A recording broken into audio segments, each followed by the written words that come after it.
বাজারে সব কিছুর দাম চড়া, তাই বেশি দামে জিনিসপত্র বিক্রি করতে কার না মনে চায়।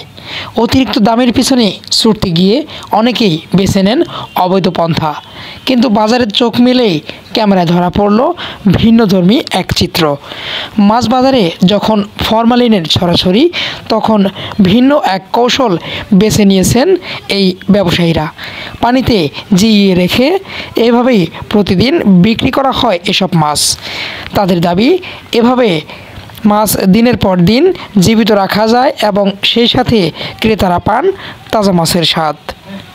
মোহাম্মদ আনোয়ার হোসেন, ভুরুঙ্গামারী নিউজ, কুড়িগ্রাম।